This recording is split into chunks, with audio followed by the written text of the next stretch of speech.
So we talked a little bit here about the team of the week. We've talked about our sides. It's time to talk about the players to watch, the transfers in and out, and more importantly, what we plan to do ourselves come this week with our teams. So we're going to start with the goalkeepers. Is there a goalkeeper at this point, Mateusz, that you have on your watch list, or are you set it and forget it with your $4.0 million goalkeepers until Leicester goes and buys a goalie that frustrates and breaks your whole system? I think that's where I'm at. I think with the early wild card this year, it gives me the flexibility to do that. If this was a normal year where I don't have that extra wild card to throw in the first half of the season here, or the first half of the season, I don't think I would be so bullish on having the 8.0 million goalkeepers. If anything, if I need to, I might maybe look at someone like Henderson, just because he's going to get some good bonus points throughout the year, even if Forrest give up goals, because he's going to get a lot of saves. He's going to get a lot of shots thrown at him.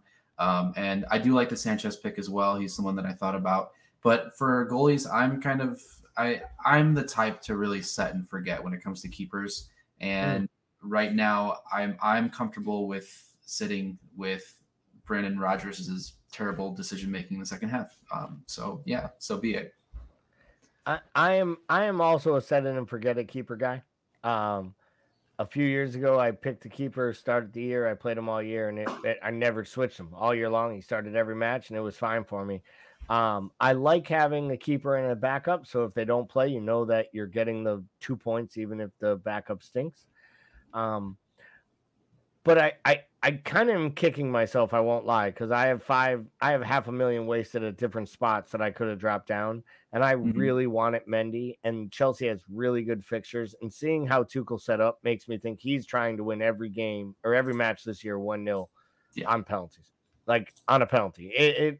They have no attack. I'm a little gutted with my offensive minded, having Mount, having James.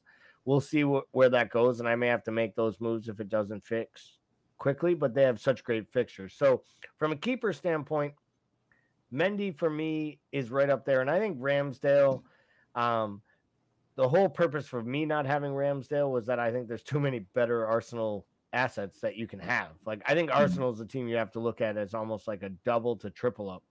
If you can get the right players with the way Arteta's setting them up, the way their fixtures line up, and more importantly, the way that they attack. But we'll get further into the Arsenal discussion, I'm sure, as we talk more on our defenders. So let's move to that next line. Give me a name or two that you're thinking about either for your squad or you think our listeners should be thinking about for theirs. So I think one that I've been throwing around in my head, somehow it has creeped up in there, and I'm considering Kyle Walker. I think might be a decent pick at $5 million. I know before the season started, I was a little high on him, especially at $5 million, knowing that we have that extra wild card in the beginning of the season. Because until the fixture congestion comes into play, Walker's going to have the first 6, 7 starts, and City's fixtures for those first 6, 7, 8 game weeks are going to be good enough, and you're going to have several cleans that you're going to get from Walker there. And if speaking of Arsenal, if Arsenal lines up the way that they have, and Saliba plays the way that he did that first week, he's going to be a great pick at that 4.5. So that's something to look out for. And then if you're looking at that $4 million mark, maybe someone to get off of Nico, someone like Nathan Patterson. I think we saw that Frank wants to have that kind of that 3 in the back, and those 2 wing backs. And I think Patterson against weaker teams, Frank's not going to sit back the same way he did against Chelsea.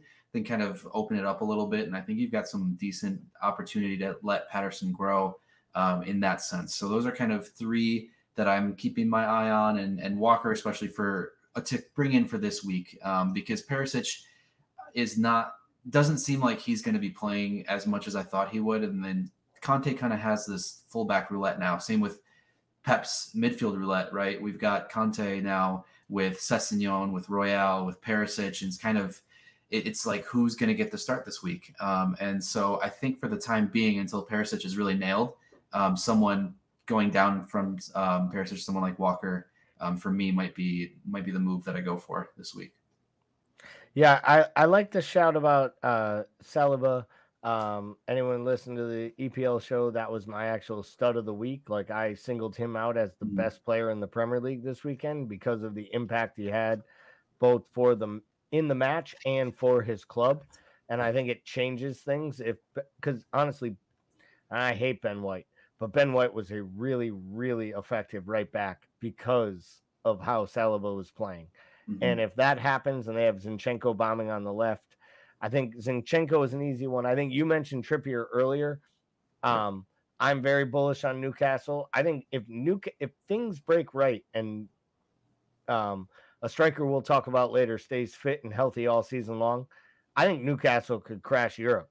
Like I think they can storm the castle in all seriousness. And how great would it be for English football if Newcastle found their way back into European football Yeah. and the Gordies got to get crazy and drunk on a Thursday night in the Europa League? I mean, it would be just unbelievable for everyone except for the police in Newcastle.